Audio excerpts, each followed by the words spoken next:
دیوبندی عالم مفتی سعید خان صاحب نے حدیث کے موضوع پر ایک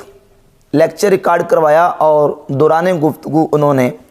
حدیث کے حوالے سے ایک جملہ بولا، ایک سٹیٹمنٹ دی۔ اس کے اوپر مرزا جیلوی نے ایک مکمل پورا بیان ریکارڈ کروا کے اپلوڈ کیا ہے اور یہ کہا ہے کہ یہ لوگ تو رسول اللہ صلی اللہ علیہ وسلم کی توہین کرتے ہیں، حضور کی گستاخی کرتے ہیں، یہ رسول اللہ کے غدار ہیں، حضور کی حدیثوں کی توہین کرتے ہیں۔ مفتی سعید خان، ان کے سبسکرائبر بھی تقریباً کوئی 28,000 کے قریب ہیں اور ان کے کلپس کے ویوز بھی بہت کم ہوتے ہیں۔ مرزا جیلوی کا اصول یہ ہے کہ مرزا جیلوی جواب اس کو دیتا ہے جس کے سبسکرائبرز بھی زیادہ ہیں اور اس کے ویوز بھی زیادہ آتے ہیں۔ اب اس مقام پہ مرزا نے اپنے اس اصول کو بالکل پس پشت ڈال کے مفتی سعید خان دیوبندی عالم کا جواب دیا اور کہا کہ اس سٹیٹمنٹ کی بنیاد پہ یہ رسول اللہ کے غدار ٹھہرتے ہیں، یہ حدیثوں کی توہین کرتے ہیں۔ مفتی سعید خان کا جو بیان اور انداز گفتگو اور الفاظ کا چناؤ ہے اس سے ہمیں اختلاف ہے اور اس جملے کی اور سٹیٹمنٹ کی بالکل ہرگز ہم حمایت نہیں کرتے، لیکن دیکھنا ہے ہم نے نفس مسئلہ کو، نفس مسئلہ کو دیکھتے ہیں کہ کیا حدیث پڑھنے کی وجہ سے کوئی شخص گمراہ بھی ہو سکتا ہے، تو احادیث اس مسئلہ پر ہماری کیا رہنمائی کرتی ہیں۔ صحیح بخاری، مسلم اور دیگر کتب احادیث میں اس سلسلہ میں جو احادیث موجود ہیں آپ کے سامنے چند احادیث میں رکھتا ہوں، پھر اس کے بعد نتیجہ نکلے گا کہ آیا کہ کیا حدیث پڑھنے سے بندہ گمراہ بھی ہو سکتا ہے کہ نہیں۔ امام بخاری رحمۃ اللہ تعالی علیہ نے صحیح بخاری کے اندر ایک باب قائم کیا ہے، باب من خص بالعلم قوما دون قوم کراہیت اللہ یفہموا، باب اس بات کا بیان کہ علم دینے کے لیے ایک قوم کو خاص کر لینا، دون قوم دوسری قوم کو چھوڑ کر اس کو خاص کر لیا کہ اس کو علم دینا ہے اور دوسری قوم کو چھوڑ دیا کہ علم کی باتیں اس کو نہیں بتانی، علم اس کو نہیں دینا اس قوم کو۔ کیوں؟ کراہیت اللہ یفہموا، اس بات کو ناپسند کرتے ہوئے کہ یہ دوسری قوم اس علم کی بات کو سمجھ نہیں سکے گی، اس کی فہم اور اس کا ادراک حاصل نہیں کر سکے گی، لہذا ان کو نہیں علم کی بات دینی اور ان کو دینی ہے، الگ الگ کر دیا علم دینے کے لیے گروہوں کو۔ اس کے تحت امام بخاری رحمۃ اللہ علیہ اس باب کے تحت مولا علی رضی اللہ تعالیٰ عنہ کا ایک اثر اپنی سند کے ساتھ لے کے آئے ہیں، حدیث نمبر 127۔ مولا علی فرماتے ہیں حدث الناس بما یعرفون، تم لوگوں کے سامنے وہ حدیثیں بیان کرو بما یعرفون جس کو وہ سمجھ سکتے ہیں، یعرفون اے یفہمون۔ امام ابن حجر عسقلانی فتح الباری شرح صحیح بخاری میں یعرفون کا ترجمہ لکھتے ہیں یفہمون، یعنی تم وہ احادیث بیان کرو جس کو وہ سمجھ سکتے ہیں۔ اتحبون ان یکذب اللہ ورسولہ، کیا تم یہ چاہتے ہو کہ لوگ اللہ اور اس کے رسول کو جھٹلانا شروع کر دیں؟ تم ایسی حدیثیں بیان کرو جس کو وہ سمجھ نہ سکیں، جس کی وہ فہم اور ادراک حاصل نہ کر سکیں، نتیجہ تن وہ اللہ اور اس کے رسول کو جھٹلا کے کافر ہو جائیں۔ ایسی احادیث لوگوں کے سامنے بیان نہ کرو، بلکہ علم کی باتیں اور حدیثیں وہ لوگوں کے سامنے تم نے بیان کرنی ہے جو وہ سمجھ سکیں اور جس کی وہ فہم حاصل کر سکیں۔ اور یہاں حدث الناس کا ترجمہ بالکل واضح ہے، یہی ہے کہ لوگوں کے سامنے وہ احادیث بیان کرو۔ اب اسلام 360 والے نے اس کا ترجمہ یہ کیا ہے کہ لوگوں کے سامنے وہ باتیں کرو، حالانکہ یہاں امام بخاری کا جو مقصود ہے اس حدیث کو لانے کا وہ بھی یہی ہے۔ ظاہر ہے کہ حدیث کی جو بات ہے،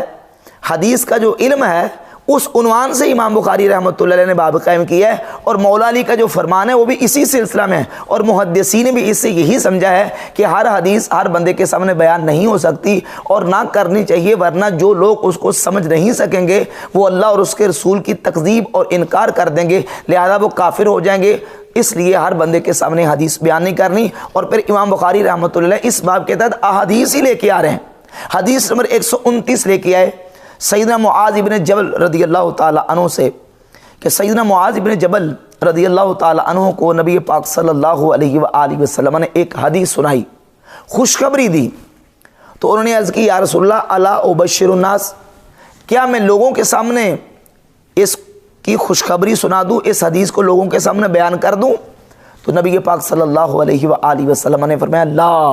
انی اخاف ان یتکلوا، اے معاذ تم نے یہ حدیث لوگوں کے سامنے بیان نہیں کرنی، تم نے یہ خوشخبری لوگوں کو جا کے نہیں سنانی، مجھے خوف ہے کہ کہیں وہ اس پر بھروسہ نہ کر بیٹھے، انی اخاف ان یتکلوا، مجھے خوف ہے کہ وہ اس پر بھروسہ کر بیٹھیں گے، اسی پر تکیہ کر بیٹھیں گے، لہذا تم نے یہ حدیث اور یہ خوشخبری لوگوں کو بیان نہیں کرنی۔ اس سے ثابت ہوا کہ نبی پاک صلی اللہ علیہ وآلہ وسلم نے اپنے مختص صحابہ کو تو یہ حدیث سنا کے خوشخبری دی، لیکن اس کو عام عوام الناس کے سامنے بیان کرنے سے منع کیا، اور معاذ بن جبل رضی اللہ تعالیٰ عنہ نے یہ حدیث خواص لوگوں کو بتائی، اور امام بخاری رحمۃ اللہ علیہ نے صحیح بخاری میں باب قائم کر کے اس حدیث کو بیان کیا ہے کہ ایک قوم کو علم کی بات دینی ہے، دوسری قوم کو نہیں دینی، جس کو نہیں دینی اس کو اس لیے نہیں دینی اس ڈر کی وجہ سے کہ وہ اس علم کی بات کو، اس حدیث کو صحیح طریقے سے سمجھ نہیں سکیں گے، اور اس سے وہ غلط نتیجے نکال کے گمراہی تک جا سکتے ہیں،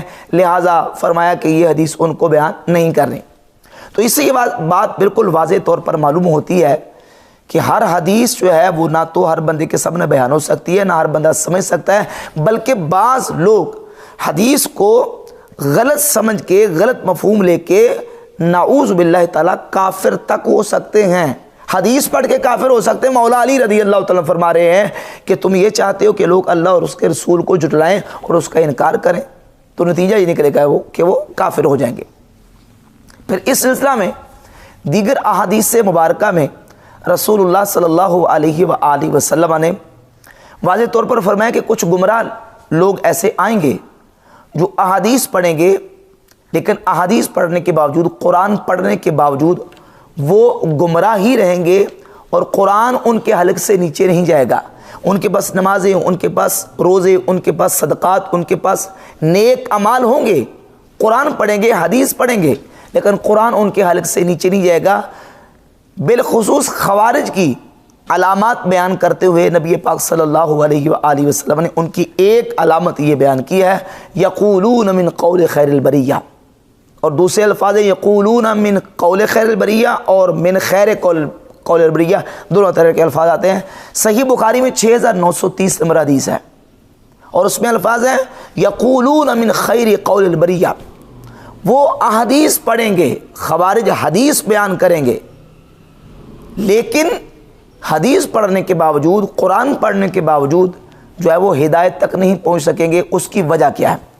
اس کی وجہ یہ ہے، پہلے حوالہ اس کا سن لیں، صحیح بخاری میں 6930 نمبر، صحیح مسلم میں 2462 نمبر، اور سنن ابی داؤد میں 4767 نمبر، 4767 نمبر یہ حدیث ہے۔ اور یہ جو حدیث ہے کہ وہ قرآن پڑھیں گے لیکن قرآن ان کے حلق سے نیچے نہیں جائے گا، اس کی شرح کرتے ہوئے امام نووی رحمۃ اللہ علیہ المتوفیٰ 676 ہجری شرح صحیح مسلم کی جلد نمبر 1 صفحہ نمبر 341 پہ لکھتے ہیں کہ اے یحرفون معانیہ و تأویلہ، وہ خوارج قرآن پڑھنے کے باوجود گمراہ کیوں ہوں گے؟ اس لیے کہ وہ معانی کو اس میں تحریف کریں گے، و تأویلہ، اور اس کی تعویل میں تحریف کریں گے۔ قرآن کے معانی اور اس کی تعویل میں تحریف کے مرتکب ہوں گے، پڑھیں گے ضرور، لیکن قرآن حدیث پڑھنے کے باوجود وہ تحریف کے مرتکب ہوں گے، لہذا وہ ہدایت تک نہیں پہنچ سکیں گے۔ تو جو قرآن پڑھے، حدیث پڑھے، لیکن اس میں تعریف معنوی کا مرتکب ہو، وہ بھی گمراہ ہوگا اور لوگوں کو گمراہ کرے گا۔ جب حدیث کی بات آئے گی تو حدیث کو سمجھنے کا کام اور عمل جو ہے یہ فقہا کا ہے، جو دین کی فقہ رکھتے ہیں، جو دین کی سمجھ رکھتے ہیں۔ امام ترمذی رحمۃ اللہ تعالی علیہ نے جامع ترمذی میں 990 نمبر حدیث کے تحت ایک مقام پہ لکھا ہے کہ وَكَذَلِكَ قَالَ الْفُقَهَاءُ، حدیث پوری لمبی تفصیل سے کہتے ہیں ایسے ہی فقہا نے فرمایا، وَهُمْ أَعْلَمُ بِمَعَانِ الْحَدِيثِ، اور فقہا حدیث کے معنی کو زیادہ جانتے ہیں، حدیث کے مطلب کو زیادہ سمجھتے ہیں، انہیں پتہ ہے کہ یہ حدیث ناسخ ہے کہ منسوخ ہے، یہ راجح ہے کہ مرجوح ہے، امت کا اس پر عمل ہے کہ نہیں ہے، یا اگر بظاہر اس کی سند صحیح ہے تو سند صحیح ہونے کے باوجود اس کے متن کے اندر کوئی اضطراب تو نہیں، اگر سند بھی صحیح ہے، متن بھی درست ہے، تو کیا اس کے اندر کوئی علت قادحہ اور پوشیدہ ایسی علت تو نہیں پائی جاتی